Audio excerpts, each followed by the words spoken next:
Welcome back to another episode of the Slice Tennis Podcast presented by Betway, hosted by your boy Stephen Boughton and hosted by your other boy JP Hovey and my capybara in the top right, largest rodent in North America. For those who didn't know, you're welcome in your next trivia tournament. When you get that question right, you tag the Slice and tell them that's where you heard it from. But we're not talking about capybaras today. We're going to talk about some tennis. And because we have an interview, we won't be diving into too many of the things going on in Rome right now. But if you are interested in that, stay subscribed to the Slice Tennis YouTube channel. You will find Steven's videos, tournament match recaps, match previews, everything you need on everything going on in Italy and in this clay court swing. You will find it there. In this podcast, what we're going to be talking about, and we're going to keep it short again because we got the interview. We're going to be talking about, of course, the best bet of the day. We're going to be hitting our Eala hour. Alex, she needs to keep making some waves, keep giving us some things to talk about. And of course, like we do every week, we're going to read our YouTube comments where we show love to the people that show love to us. So if you want to get featured next week, drop yourself a YouTube comment and we can guarantee it'll be read next week. Steven, how's the week going? Week's going good. A little nervous. Edmonton Oilers lost their first game in their second round series versus the Vegas Golden Knights, but they are up 2-1, so really can't complain. As they said, we would have taken this at the start. So big game tonight in about an hour. Mother's Day was on Sunday. First Mother's Day with Nicole. Yeah, shout out to the moms and Nicole's first Mother's Day with Shepherd. And yeah, we did a picnic that overlooked the ocean, and I think did good with that. Got all the stuff that she kind of essentially asked for. If you just listen to your girl or your wife or the mom in your life, and they'll usually just tell you what they want, and then you can just like do it. But you gotta listen, which is something I'm learning. Mom? Sorry, how do you spell mom? Mom. Oh yeah, I would say I do it MOM, but are you MUM? No, I'm MOM for sure. Ah, why is that? Yeah. Oh, that's just how we grew up doing it. But I feel like European people, they do MUM. And I am very European. At least I like to think I am. Yeah, you have more European influence in your life than me. I'm like, what went into that decision to go with MOM? You're like, well, I was thinking about it. You're like, well, I had a chart up here, pros and cons. It's like the Nate Bargatze SNL skit when he's like creating the founding fathers making America's rules. And they're like, and when we get to the number 12, we'll call it a dozen. They're like, well, why? He's like, because it's a dozen. They're like, what? But conversation for another time. Maybe. But yeah, anyways, hockey's going good. Every single night there's games that I want to watch. So it's me and Shepard having a lot of time to watch that. I am still trying to keep my life in order though. Had Mother's Day. That was great. So yeah, things are good with me. How about you, JP? Yeah, man. Mother's Day was good this past weekend. First weekend back in Nashville in a while.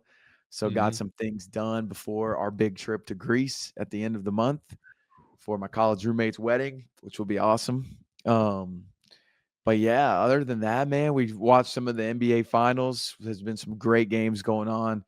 We've been trying to keep up since our friend Taylor, he's been riding the Toronto Maple Leafs all season. We've been trying to keep up with their playoff run or whatever we want to call it right now. It's a bit of a run. It's a bit of a run, but there's been it's not as smooth sailing as we thought it was going to be.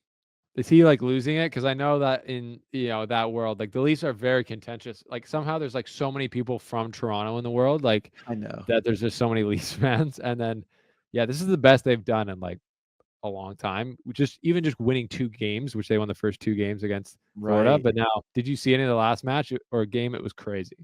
I didn't, but I saw Keith Yandel chirping Biz. That was so funny. Yeah. No, that was great. More like, yeah, Matthew Tkachuk, they call him the Rats, Florida, dirtiest team in the league. But Ty Domi or Max Domi buried Barkov into the boards, hit from behind, dirty play at the end of the last game. So then you got Tkachuk going to like the bench with Nylander. He's like, I'm coming for you next game. I'm coming to get you. Like, I'm going to hurt you. Like, so it's peak drama right now in the NHL. No, I love it. But overall, man, the week was good. So I'm excited. I'm excited to get into this best bet of the day. Yes. Because although it's been a little bit of tough sledding, That's okay. It's a perfect time to get a dub as we go into summer. Like we said before, the weather is getting warmer. So hopefully the bets responsibly will be getting warmer. And where do you do that? You do that at Betway. Download the app. Download the app. I'm telling you guys. Betway, best bet of the day. Hit an ace with Betway and get up to $200 if your first bet loses, plus 50 bonus spins no matter the result. Scan the QR code on the screen or click on the link in the details section below to create an account and redeem your offer. Offer is only available for new customers.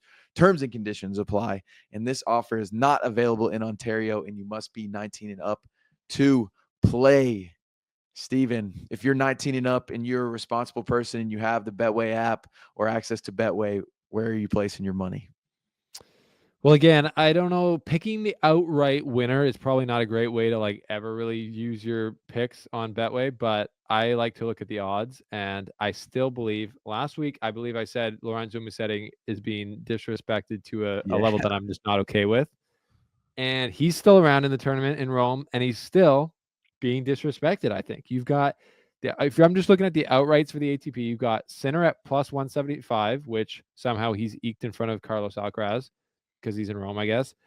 Then you got, so Alcaraz is at 200 plus 200. Zverev's at plus 800. Draper at plus 1100. And then Musetti at plus 1200. And I'm like, what planet is, I mean, I get it that Zverev's made the final of Roland Garros last year, but Musetti's been better on the clay so far objectively. And like really is, if you put Sinner versus Musetti right now on clay, is it plus 175 versus plus 1200? I don't think so. You want to know what I want to know? What? Tell me the odds for Mensik right now. Great question. Plus 2,000. Y'all know I like when I hear that plus 2,000, especially when it's somebody like that who I actually saw this. He is teenagers to make a Madrid. Oh, wait, yeah. Teenagers in Madrid men's single quarterfinal in tournament history. Wow, Chapeau. Carlos, Chapeau, Nadal, Djokovic, Mensik. I know we're not in Madrid, names. but you know who they're really disrespecting the most is Corentin Moutet. Yeah. Plus 25,000. They say short kings can't win Rome anymore. That's what they say, JP. They're wrong. I never trusted they anyways. I think you actually got right tomorrow. This will already be out, or the match will have already happened before this goes out. I think you got Moutet versus Jack Draper, battle of the lefties. Yep. And Draper, I don't know if you've seen this, but he's kind of got a little bit of a temper kind of showing out. He's maybe got some like big boy, like star power aura coming out where he's like, he's losing matches and he's not like cool, calm guy anymore. He's like, I'm not putting up with that. And he's like yelling at his box, smashing rackets. Kind of love to see it. Kind of love to see it because you know what's going to follow. We've already seen Pavi G chime in. He said Sinner's interesting to see Sinner's friend start to throw these tantrums on the court. No, maybe there's some rage going on. Pavi G's getting the spin cycle so bad with the Sinner return and the black winning, like just the most gangster return ever. And people were loving it in our comment section, which we'll get to about Sinner. But I think it's funny, Jack Draper, like he's already got the worldwide tennis audience. Those who, he's a very attractive man. Anyone who's into that are, swooning over Jack Draper. And then now you got one more thing to love. He's also a bad boy. Like I didn't know he was a bad boy before, but apparently he is. You see, because he speaks English, which a lot of players don't. When he's cussing out his box, I'm like, I know exactly what you're saying. That's We're gonna bleep that out. We're bleeping that out. That racket's toast. Kind of love it. So yeah, I'm happy with this turn of events for Jack Draper. Definitely. I think in the interview you guys are about to check out at the end of our little brief segment, we talk about Chapeau a little bit. And I do believe that if you do smash a racket, I know a lot of guys do this, but if you smash a racket, it should be mandatory that you give it to a fan in the crowd. Oh yeah. Which Dennis did, which I think is kind of awesome because it shows how quickly the moments kind of pass by for these players. And we can make it a big deal that they're doing these things, but it's like Draper, or I guess we'll just take Dennis. It's like you can be as pissed off as you've ever been in the whole last month, smash your racket, and then within 30 seconds, you're kind of back to reality. Like, hey, it's tennis. Losing is a part of it. Now let me make a fan's day and let's move on. Yeah, you should only get your fine if you don't give the racket to a fan, especially a kid. I hope y'all are watching, rule makers, because we're out here every single week on the Slice Tennis Podcast trying to make tennis better, and we offer these ideas for free, and Yep. it's not always going to be like that. Not So gonna be get free in, forever. get in while you still can. At the Grand Floor. Believe it or not, we're still in the best bet of the day, which we're just like not talking about anymore, which we love. So yeah, that's the best bet of the day. Musetti. Put some respect on his name. Musetti for Steven, Mensick for me. Love it. Musetti, Mensick, Magic. What do we And got then we next? only have two more quick things before we get y'all into the interview. We Mm. got our Eala hour. Steven, do you have any updates on us from her? Well, I'm gonna ask the audience here, our Filipino fans, what's going on. So she played in Rome. She played Marta Kostyuk, and she got absolutely crushed. I hate to say it. I really hate to say it for you guys. She lost 6-0, 6-1. And her first serve percentage winning was only 48%. Her second serve winning was only 33%. She created no break points, and she was broken 6 times. So tough outing for Eala. Obviously didn't have it, and Marta Kostyuk is a very aggressive player, but I think her serve, it was like a bad combo. Rome's not the fastest clay. The serve slowed down. Marta Kostyuk, aggressive player, kind of exposed that part of Eala's game, which could use some beefing up. Mm-hmm. Sometimes you just got to take the L's, JP, and move on. But in the good news in the Eala hour, she won in doubles and she's partnered with Coco Gauff, which you got to believe just by seeing how Coco carries herself. I mean, what a great person to be partnered up with. You're a young rising star. Oh yeah. And Coco, obviously, she's still a young rising star, but she's been there. She's won some majors. She's at the top of the game. She's in all the commercials. She knows how to handle the pressure. She has an amazing head on her shoulders. And with them playing doubles, I'm sure they knew each other beforehand too. But I bet Coco has been dropping some very useful knowledge on her that going forward, as probably after Alex loses a tough match, doesn't play too well, to be able to go in the locker room with Coco is probably the best case scenario. 100%. Yeah. She's and I wonder how close in age they are. They're probably pretty close. Yeah, Alex is 19. Yeah. I swear I'm shocked every time I look up Coco's age. I know, it's insane. Yeah, she's 21 now. So yeah, she is extremely old compared to Alex Eala. Yeah. Just kidding. But yeah, that's like great points. All this, and I think there is like just the fact that she did so well in Miami and then her rankings boosted, and now she's just at these premium tour events kind of week in, week out, and she's going to be continue to get wild cards. And she won't even need them really, to be honest. I think because where's her ranking at now? It's It's like around 70 or something. Yeah, around 70 in the world.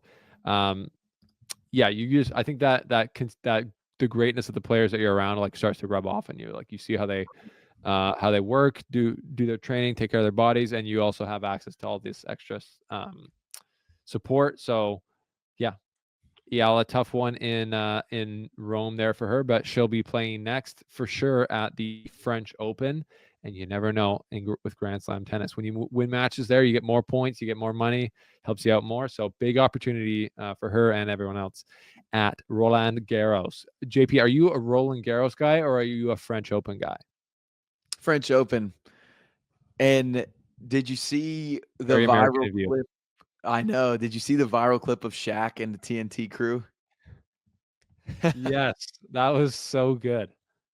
So good, man. And because that's what they were saying, right? They're like, why did they rebrand it to Roland Garros or something? Which they had an impact on my answer just then because I did think it was awesome. And man, if I'm telling you, if there is a way, because they are the best TV desk in all of sports. Yes. If there is some way they could get Charles Barkley or Shaq, ideally both of them, to the French Open to do some sort of correspondent type work, oh my gosh, Charles Barkley and Shaq would benefit immensely from it. Tennis would benefit immensely from it. You already saw would you see when Kenny was trying to teach him how to like approach the net? No, I didn't actually see any of the footage. I just like heard it somehow. Dude, so Kenny Smith, for those that don't know, former NBA All-Star, point guard for the Rockets for a very long time, accomplished player. Shaquille O'Neal, 7-foot monster, arguably the most dominant player in the NBA history. Charles Barkley, one of another all-time great in the NBA, 6'10", however tall he is. Kenny takes tennis lessons like on the side, and so he's trying to teach Shaq and Charles how to approach the net, like 1-2, 1-2, settle, whatever. But Kenny's knees are kind of inverted from all his years playing, so he walks funny. And Chuck and Shaq just have a hilarious time, like waddling up to the net, like, how it look, Kenny? Kenny, this how it look? Doing their whole thing. I'm like, man, if you had that kind of energy and charisma at the French Open with, Djokovic would eat it up and do some content with him. Sure, Alcaraz, like it would smash. Oh, for sure, it would smash, and I would love it if they just had the entire panel there because I love their dynamic of all the TNT guys, like Ernie just being there as like the total Goat. like the straight air, just trying to be like he is the GOAT. I would love them or like especially Charles and Shaq to have no data about any of the players going into these interviews. Them trying to essentially figure out who these people are. Like they're saying their interviewing names. Jakub Mensik, and they're trying to just pronounce that and then be like, so what have you done? Like, so you just won a couple matches. Are those your first matches? And then they'll be like, you're actually not that tall. Yeah, exactly. Somehow it has to happen at some point because it was let everybody us know in the comment wins. section if you would love to see that or if that would make it too American for you, the French Open, because that is a very funny American riff of when did they rebrand the French Open to Roland Garros? I'm like, pretty sure it was the other way around, but Ernie's like, TNT is gonna love this. Yeah, exactly. He's like, yeah, well, we just got our rights taken away, but no, it'll definitely grow the game, as they say. And yeah, let us know if you think that would be funny in the comment section. And on that note, JP, should we dive into the comment section from last week? Let's do it. I can't remember. Did I tease the listeners on who we were interviewing, or did I accidentally skip over that? People can, so after the comment section, we will throw to the interview with Ben Lewis and Mike McIntyre from Match Point Canada. They will, we talked about all the Canadian. We did a Canadian tennis temperature check with some players going up, some players going down. So that was awesome. So we'll get to that after we get to your comments from the last show, which had another great viewership on the podcast. We love to see it. Dude, great viewership. We're also we're inching closer and closer to 21,000 subscribers. We're at 20.8 now, guys, less than 200 subscribers away. So thank you very much for supporting the channel. It means a lot. And I'll go ahead and kick off this first comment. This comes from Sarah-GZ1LP. So refreshing to see people optimistic about Yannick's return. I am not optimistic about Roma, but excited to see him back on court nonetheless. I remember how anytime you like somehow people were getting upset with me that I was like anti-Sinner last year at different points. Like they're like, oh, it's glad to see. Like I from the beginning I've been on the Sinner train and I couldn't wait for him to come back the moment he got suspended. And I said the suspension was not valid in my opinion. So no, I loved just specifically seeing Sinner back in black. Like they were like, someone asked about what was your decision to go into this outfit? He said, I've always worn basic outfits in Rome. So I don't know why he does that. If that's his kind of, I'm the emperor of the city vibe. But I thought the Darth Maul back in black vibes were amazing to come off the suspension from. And he's looked good so far. He is, dude.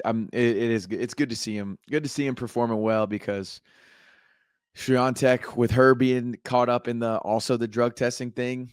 Yeah. And she's not producing the results. And people love to talk about it. Oh, yeah. So it's tough. That's probably hard on her.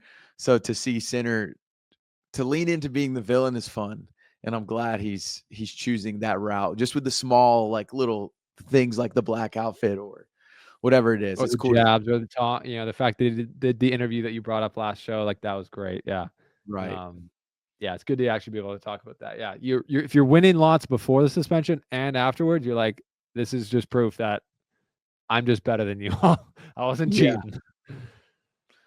Yeah. Next comment. Sorry, what was that? Oh no, you're good. You're good. Sweet. So Super Zacharias 1 Jack and Yannick have known each other for years. They played doubles together as juniors. Appreciate It's a good point. I that. actually saw them in Montreal. I believe they're playing doubles there as well. Love that. Next comment from our guy Geo Air Travel. Shout out Geo Air Travel as always. Mohammed Layani Yep. is the Daniil Medvedev of the umpires. Love his vibes. Cool face emoji, blue heart. Love your vibes, Geo Air Travel, always. Love your vibes. And that is a great comparison because they are both completely out of pocket. Next up for me is Mytho123 says, I'm a huge Yannick Sinner fan and love the way you guys always present him in a positive light. Do you know where I can find the interview with Giovanni Palazzo? And I replied to that and I said, I don't think it was an interview that, like, it was just a text transcript of an interview. Right. That's what I saw, JP. Is that what you saw on Twitter? Yeah, that's what I saw. It was just a quick Q&A text put out there on Twitter. Yeah. You got the next one? I got the next one. It is from because Miro, and he's letting us know a little bit of info on the guys, Jack Draper and Yannick Sinner. Sinner and Draper are same age, both 23. Great use of a comma because, and great profile picture. So thank you. Yeah, and great name, Because Miro. Why? Yeah, I love that. Because Miro. At Mihei70 is how I'm going to say that. Timestamps next time, please. It really helps if we know what are the talking points chapters.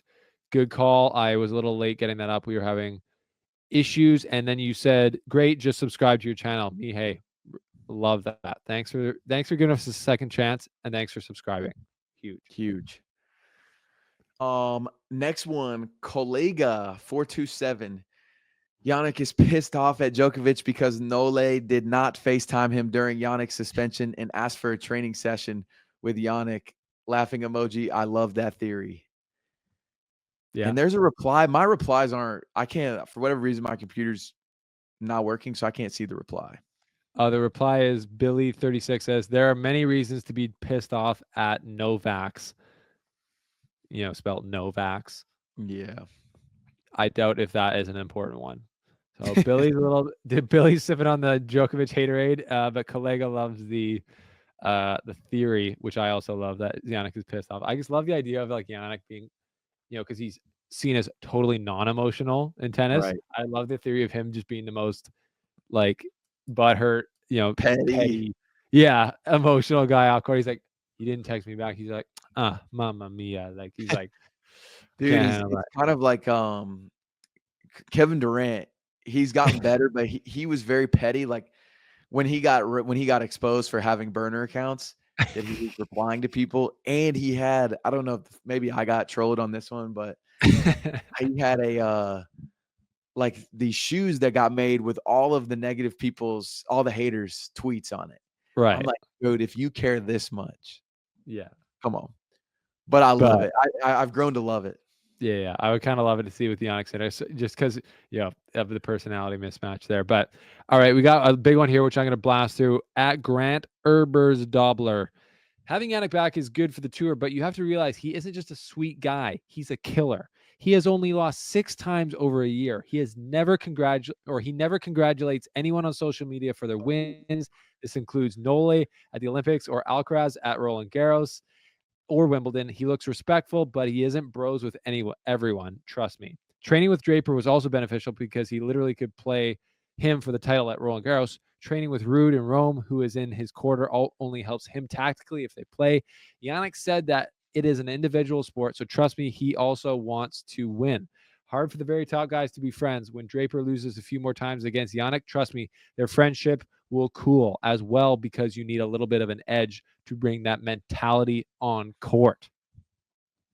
What are the replies saying? Bars. I will say bars from Grant Herbs Dobler. I love that. Replies. Okay, Billy says, you can't predict who will or won't be friends, especially when you don't know the people. As for not congratulating people, Sinner doesn't use social media very much. If he did, people would just be criticizing him for talking to some people and not others. He avoids all of that and minds his own business. And then Grant replies to that. He says, he travels with a full-time social media manager, so don't tell me he isn't trying to build his brand. And then Metho123 jumps in and says, just because Yannick doesn't congratulate people on social media doesn't mean he doesn't care. He handles things privately, which I think is kind of nice. Social media can be a very negative and an energy drain, so that's someone else's job.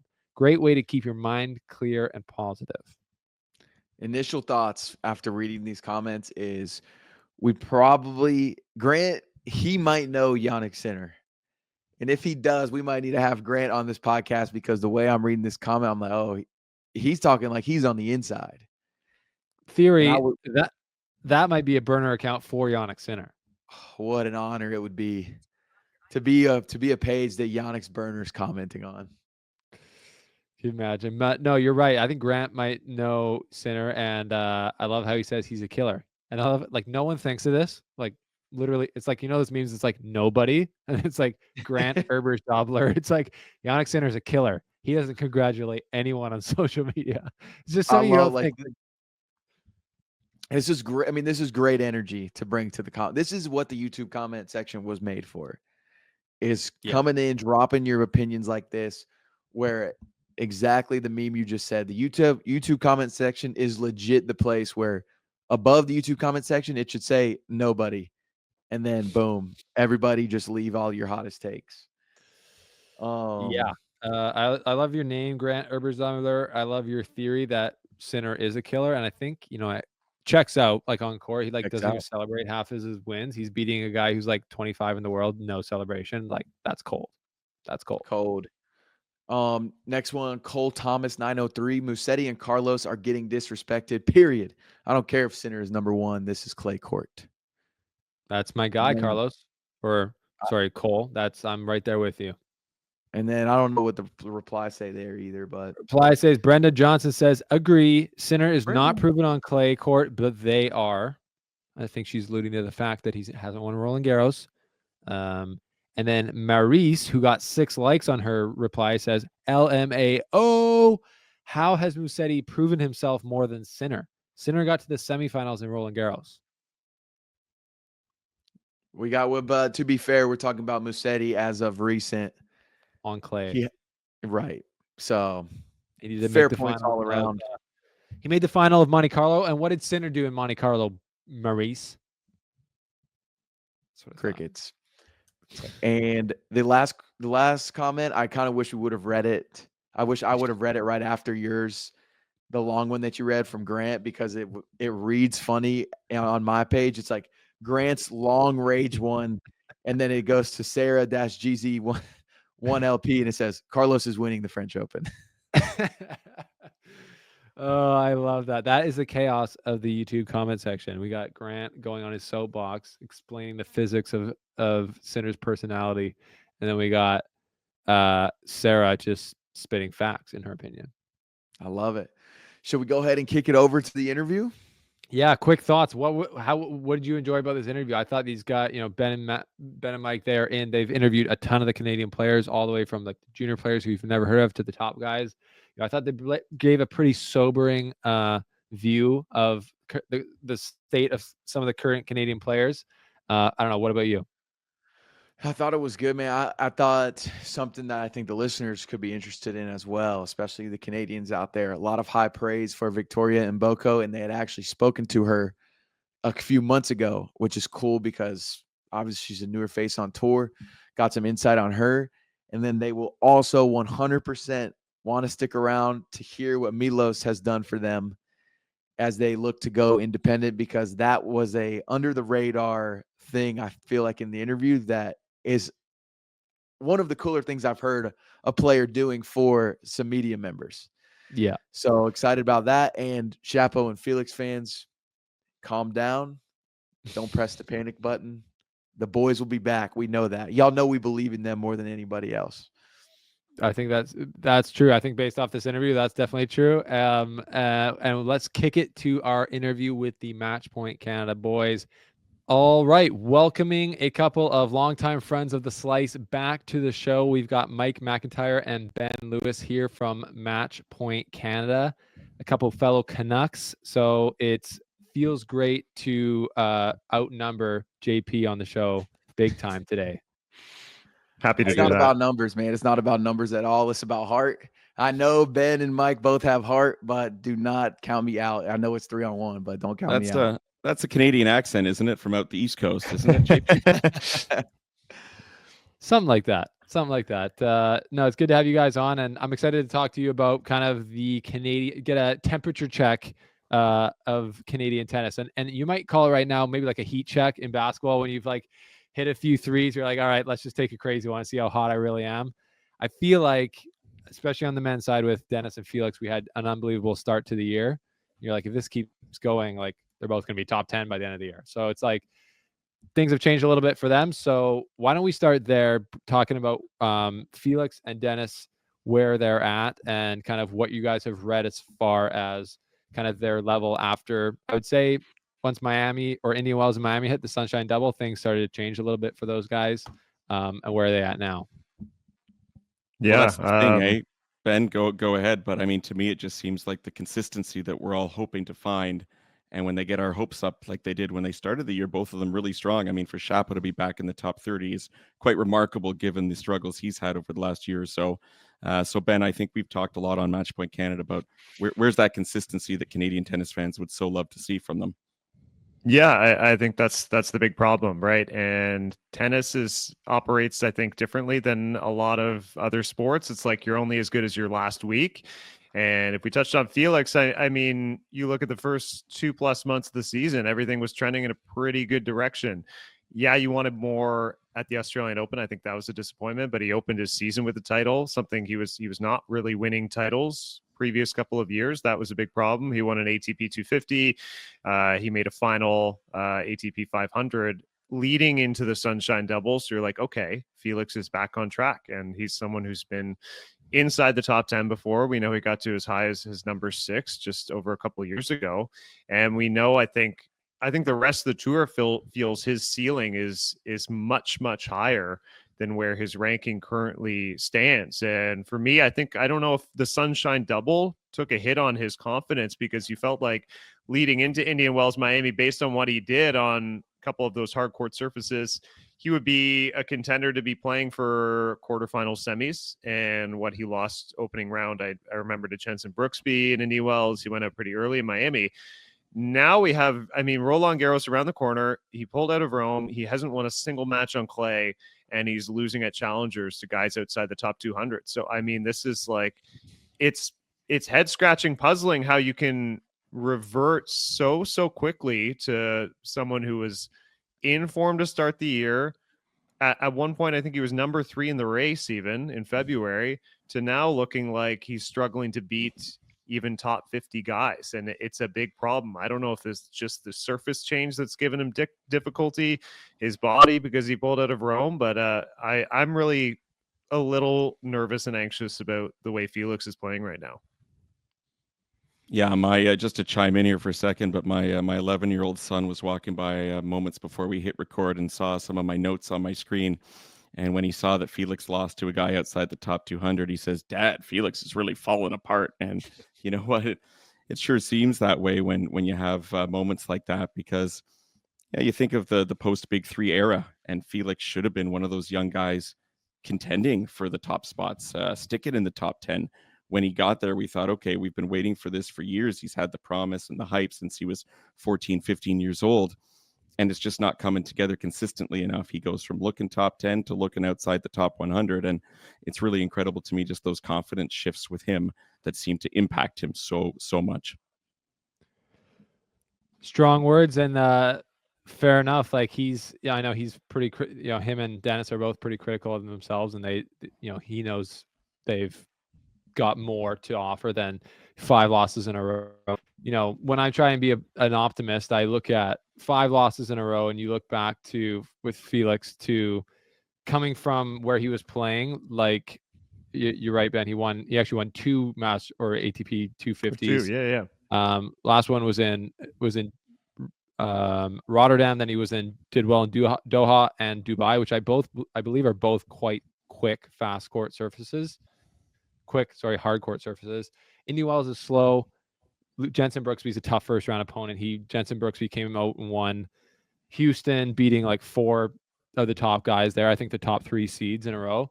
So that's a bit of a, like, Jensen should be top 20 as well. So I would argue that that's essentially like a top 20 loss. And then I think and then Miami's weird. He lost to Musetti. He won one, lost to Musetti. Could have won that match. Can't really. Musetti's pretty good.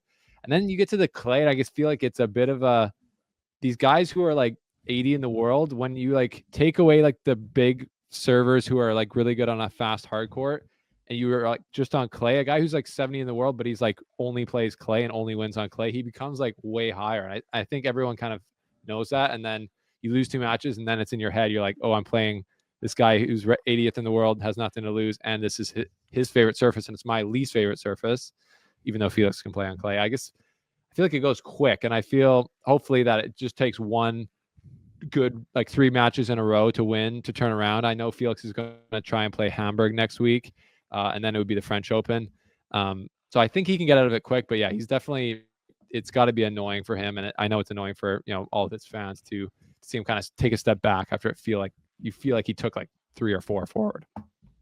Yeah, and look, I know clay is not his top surface, but a good Felix is still a very good clay court player. I mean, if you look at it just last year at Paris, the Olympics, I mean, he was playing Musetti for a bronze medal. He beat Daniil Medvedev there. He was playing great on that surface. You look a few years ago, I mean, he was on Philippe Chatrier in a 5th set with Rafael Nadal in the round of 16. I mean, he nearly beat Rafa on his best court of his career in 2022. And obviously, that was the last time Nadal won the French Open, and I think was kind of building in that first week. But we saw more than glimpses of what Felix is capable of on a clay court surface. Even you go back to 5-6 years ago when Felix kind of first had his initial breakout finals in Rio on clay when he was still a teenager. So you're right. I think there's like a snowball effect when you have a couple of bad losses. And you're right. He played a couple of clay, I would almost call them clay court specialists early in the clay court season. Mariano Navone, Argentinian. I mean, he's a clay guy. Cerundolo, not the strongest Cerundolo, but Cerundolo's brother, who's more of a clay court player, beat him as well. I'm a little more puzzled by like, okay, he needed match play. He needed wins. He goes to the challenger. And how is he not getting a few matches and a few wins at challenger level, someone who was number 6 not long ago? That's like my biggest concern. And he's going to have to string together wins quickly, especially in Hamburg, if he wants to do anything at the French Open. Yeah, it is. You're right. He's a beast. He's a like as an athlete, he can play amazingly on clay, and we've seen that. I even think sometimes from a psychological perspective, I feel like going down to those challengers, you're like, it's like you're stepping off the plane. You're like, I'm in a new place here. Like when you've been only playing the top level, you're like, hey, who are you guys? Hi. Everyone's like, and then you're the star. Everyone wants photos with you. And now you're playing again, a lower ranked guy in Portugal. It's a new stadium. There's nothing's familiar. And then it's like, that guy can still ball out like crazy. For sure. Still a very good tennis player. And maybe JP, I don't know. He just needs to, I've always thought like Felix could definitely use like lightening up a bit on court. Like he's very intense, very, I know Chapo said perfectionistic guy out there. So I feel like sometimes he can get pretty tight. JP was cracking him up when we had him on our show talking about being his best man at his wedding or one of his groomsmen. But maybe he just needs JP following around, like, laughing at him in his box or something. Dude, I'm telling you, there's Caleb Presley. I don't know if everybody is familiar with him or not, but he does a short form interview show but he played football at North Carolina. And when he left school, he was hired on full-time as the vibes guy. And I'm wondering if these tennis camps could use a vibes guy, because there's a lot of these younger dudes on tour that when you're surrounded by 40 and ups for your whole year, I probably would get a little mentally tired of it too. But that's just my 2 cents. Any ATP Tour players listening, let me know. We can talk about contracts, whatever we need to. But question for you guys, who do you think is more close to the panic button, Felix or Dennis? I mean, for me, it's a little bit 50-50 at the moment, unfortunately. And you look at Dennis on clay, I think he's 2-4 at the moment. We have Christopher Cleary on the podcast, former writer from the New York Times, and he's got a book on Rafa Nadal coming out soon, and he joked with us like, "Hey guys, isn't that Dallas Open going to keep you guys kind of going for months on end here?" That was a big result from Chapo, and yeah, it sure was. But like 500 level indoor tournament, we want more from these guys, and for Dennis, I mean, look, I just Googled his name before coming on this evening, and one of the headlines was Denis Shapovalov's frustration boils over, smashes racket in fiery outburst before giving it to fan. And I'm like, oh my God, like, are we still doing this? Is this still happening?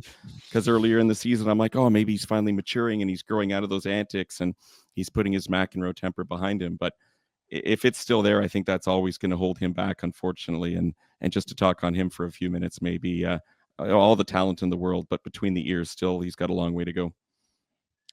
Yeah, and I'm hitting the panic button a little more for Felix, to be honest. I don't know, maybe I'm wrong. I feel like Dennis is at this point in his career where he doesn't believe he can do much on clay anymore. Like, I feel like he doesn't prioritize it the same way.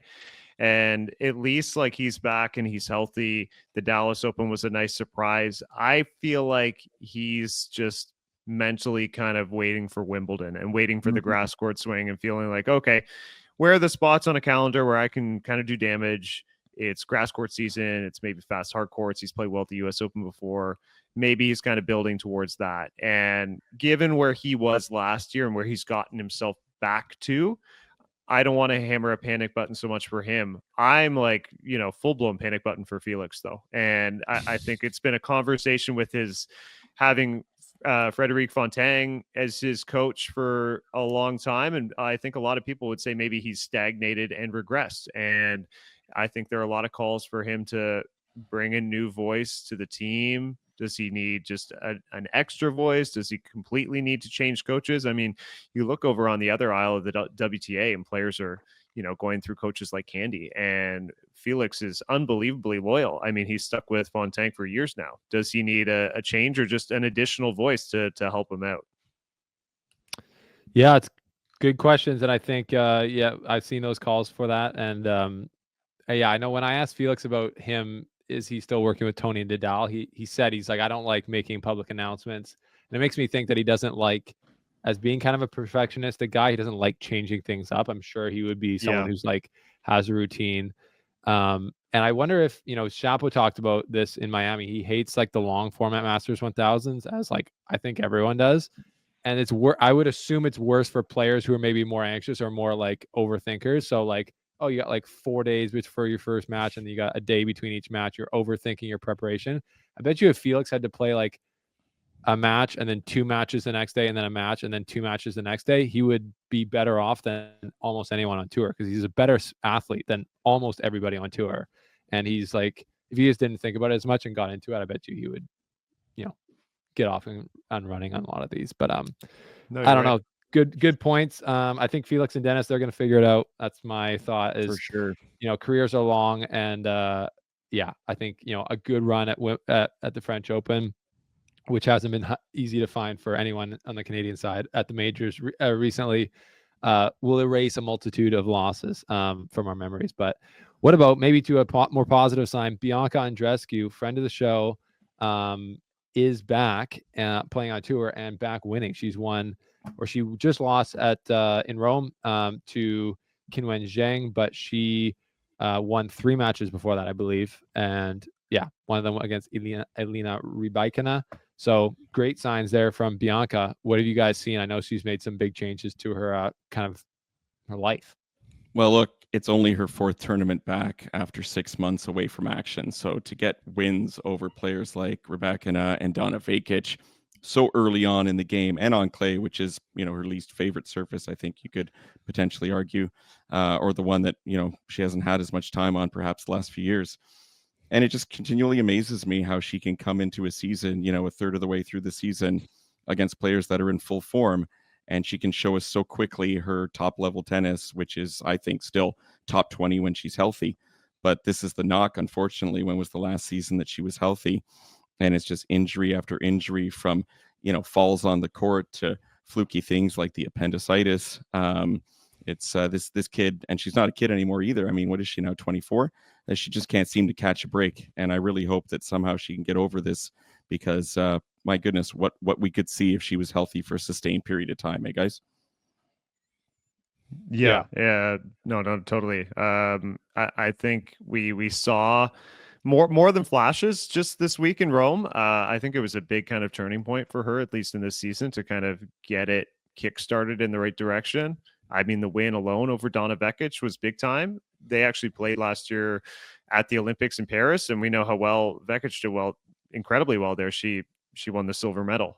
So she's obviously a fantastic player, someone who's done well on clay, and for her to kind of gut out a tough 3-setter, physically survive it, and then turn around and beat. I know Elena Rybakina is really struggling through the season, but I mean, they'd played just the other week, and Rybakina got the better of Bianca. So for Andreescu to defeat a player of her caliber, even if she's kind of not mentally right in 2025, I think a big stepping stone. And even Inga Cheng, I mean, she was in there in that first set. She was serving at 5-4 for the opening set. And then, I mean, Qinwen can flip a match on its head with her firepower, and that's obviously what happened. But I think Bianca's in a much better place mentally. I know she did a story talking about she's now gluten-free, dairy-free, hasn't touched a drop of alcohol in apparently half a year, and she says she's wants to just be all in on her career and see if she can kind of max out. But the biggest question mark is always going to be health, and it's obvious, I think she's committing to a few other things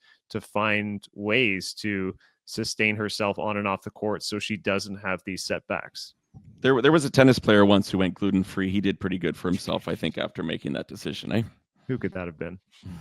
Yeah, Steven's he went crazy. favorite He's JP's favorite player. Is that right? No, wait, did he say it's my favorite player? Because that's true. I am. We're trying to get the Nole fan back on our show. I have I thought it was a good marketing strategy to alienate a third of the tennis fan base by hating on Djokovic for 5 years. Joking. But I do love Bianca in a Yonex racket. I'm not a huge racket guy, racket change. but to me, Head and Wilson are kind of rackets. I don't want to say of the past, but they're okay. But it's a good mix up. It's like having a cold Coke in the middle of the day. Switch to a Yonex, you'll get a little more out of it. They seem to be able to give players more power without sacrificing control. The only thing I think that Head and Wilson have for a lot of the rackets going is feel and feel schmeal. If you're not winning matches feels good, and I don't know. I think she's using the same racket as Madison Keys. Is that right? Yeah, I think so. The E zone, and Denis Shapovalov as well. And a lot of players are. Tommy Paul switched from the head from Wilson to Yonex. So a lot of Anyways, I love, we're all fans of Bianca here because she's Canadian and she's been on our shows and stuff, and she's awesome. But she truly is again a much better athlete than I think most of the WTA. She has a lot more ability to use her backhand slice, use drop shots, and do those things while sliding into shots, even on the hard court, than a lot of the tour. And it's just, people forget, it's been 2019 is when she was at her best, and that's a long time ago now. A lot of the top WTA players weren't even at the top then. So it's every time she comes back from time off, it's it seems like it happens every single year. It's hey, I think the new players, someone like Qinwen, who wasn't at the top in 2019, would be oh, I've heard about this girl. Maybe, they put more respect in her name, and they should be, because she's playing great tennis. Yeah, I always think her biggest strength, as you kind of touched on there, is the versatility in her game. I think she's more versatile than a lot of the tour, as you said, with the variety and the slice and the drop shots. And when she was playing her best in 2019, she was unleashing that really, really effectively. And I think she's talked about, I'm sure she looks back on that season and what she accomplished in 2019 and the way she was playing for tactics and ways to approach matches now. And if she's healthy and on court and utilizing those tools at the right times in the right way, that's when you can really unlock her very best strengths. And again, if she has that run of health where she's playing week to week, we can get that ranking back up there. And even just mentally speaking, it's twofold. One, she still has the belief in herself, absolutely. And second of all, the mental impact that a player has when they see they've drawn Bianca Andreescu in round 1, 2, or 3. Nobody's going to want to face her, despite the fact that she's missed so much time. Like, she's a player nobody's going to welcome seeing in their draw. And it's interesting, Stephen, what you mentioned about her coming in and players that she hasn't played against, a whole new group of players since her last injury, even, probably. And it's interesting to me that she's been kind of like a mentor unofficially to some of those young players since she's returned. In Alexandra, Eala, and Mira Andreeva, both of whom she's reached out to and said, hey, I remember what it was like when I came out on tour. Nobody was nice to me. If you need a friend or you need a support system, like, I'm here. And I thought that was just so classy. Does that surprise you, JP? That, I don't know if you saw, Bianca essentially said, when I came on tour, no one messaged me, no one talked to me. Does that, like, it's not girl gang vibes there? Yeah, it's interesting. And just comparing it to the other sports, literally, we were talking with Clay Matthews today, and he felt like football players do a way worse job of giving each other flowers than NBA players, whether it's during their career or after their career. And so I feel like it does vary per sport. But in tennis, you would think, because they're around the same people all the time, like, you have got to form some sort of friendships, that some older mentors would be there. But I don't know. It's a high school lunch table all around the world. But if you think about it, and memory serves us, Bianca was, I think she did about a year in the kind of Challenger or Futures Tour, and then she was in 2019 as like a 19-year-old beating everyone. Like, and she did get a bit of a so people don't, when you're losing, she kind of gets that aura. She's like, oh, she's beating everyone. And then she got that the label of kind of being like dramatic on court, I think. I remember according to Angie Kerber, anyways. Angie Kerber saying, yeah, exactly. Angie Kerber, when she was losing to her, Indian Wells said something to her, and then Bianca's like, oh yeah, okay. But and actually Bianca said she is dramatic, so it's kind of like, it's it's whether you like lean into that. Yeah, why not? Yeah. She's like, I'm more emotional. I'm a bit of a drama queen. Anyways, great to see Bianca back playing good tennis, and like, the sky's the limit. And I think pulling out all the potential detractors from your health or game, like the things you mentioned, is an awesome sign. I think if that can get her staying healthy for like 12 months plus in a row, I think she can definitely get back.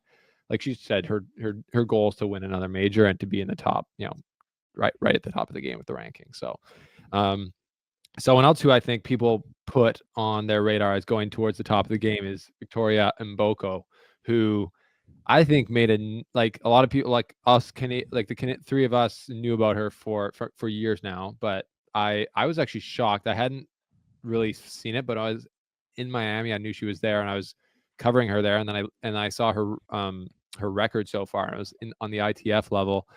I forget what it was now, guys. Maybe you could help me out. Was it 27-1?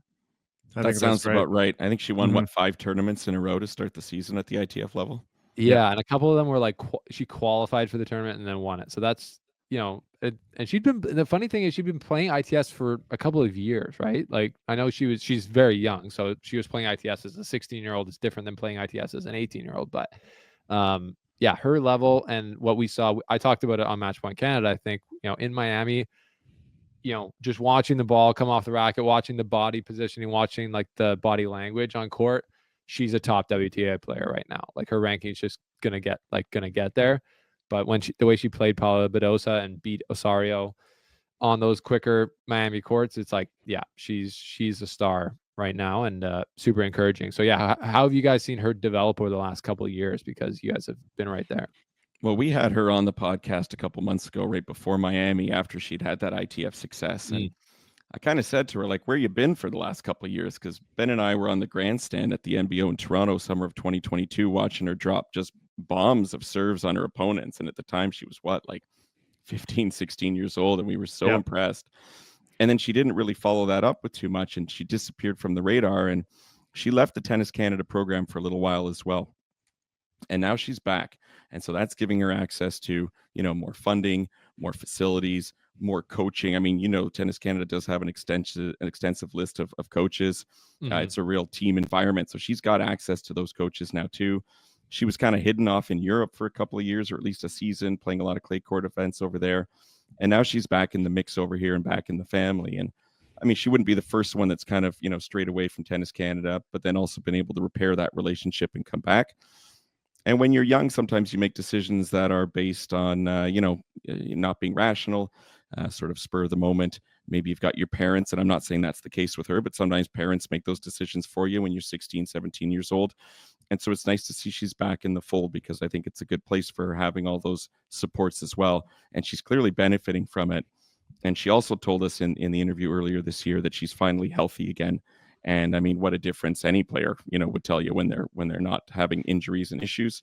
And so a combination of being healthy, of having more voices in her camp, in her box, and just being in a great place mentally too. Obviously, we're seeing that translate into a young player that I think, and Ben agrees as well, like we've talked about it so much on Matchpoint Canada, this really gives Canada another weapon in the arsenal. Yeah, I think this is our strongest prospect kind of on the up and up, and she's rising rapidly, to be honest. I mean, she's inside the top 150 projected already, I think inside the top 140 right now. And you see, I think just the way she carries herself, like a type of aura and confidence on the court, I think she's just fearless. We saw that. I mean, Stephen, you would have seen that, I think, in Miami. I mean, that was her first WTA 1000. And to face a challenge, someone like Paula Badosa, who's been world number 2 and has been to semifinals of slams, like to carry herself on court with that level of belief that she could come out on top and win that match. And she was darn close, I think, 7-6 in the third set. And she did it again here in Rome. I mean, after a couple of good quality wins, I mean, she's going on court against Coco Gauff and showing herself competing her tail off, winning that opening set. I mean, putting Gauff under pressure right away. She's carrying herself like a top professional. And these are all mostly new experiences for her. And for her to leap this quickly out of the ITF circuit, where, as we said, she won 5 consecutive titles, something ridiculous, 27-1, to be jumping to not just WTA 250s. We were talking cream of the crop WTA 1000s and pushing some of the best players in the world 3 sets.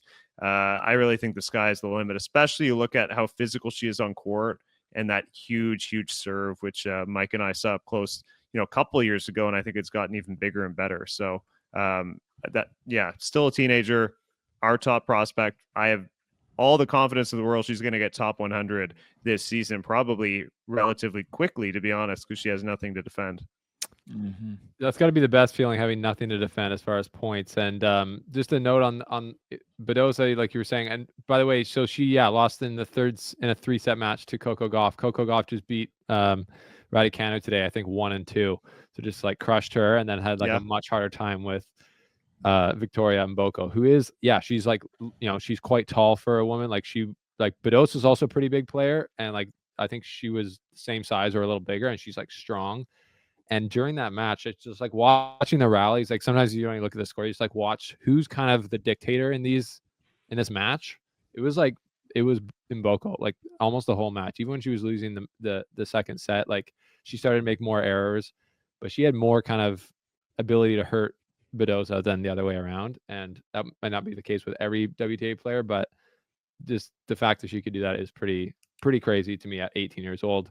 And when you're 18 years old, that shows. I was just looking at her on Wikipedia. She's born in 2006, so a little crazy. Well, that makes me feel really, really old right now. You know what? One person who was a big proponent of hers going back like 3 years ago when she played qualies here in Toronto was tournament director Carl Hale. And I remember he said to me in passing, that girl's going to win the NBO, or he might have said the US Open even. And I'm like, wow, that's a pretty big prediction. And especially at the time, so maybe he was onto something. Maybe she is on that trajectory and could follow in Bianca's footsteps. She's only 18 years old. And it's kind of funny that the 4 players that we usually talk about, Shapo, Felix, Leylah Fernandez, and Bianca, they're not as young as they used to be. And they had some of their best results when they were in those late teen years. So I don't know what it is about the Canadians who perform so well in that 18 to 20 kind of range. Hopefully those players can prove me wrong and have some great results still moving forward. But I think for Vicky, she doesn't look like she wants to wait. She looks like she's ready to have an impact now.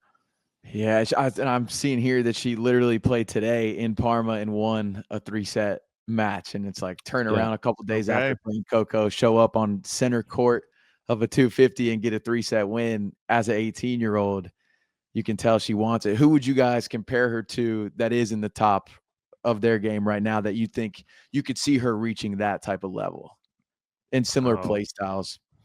Similar play styles. Let me think about that for a moment.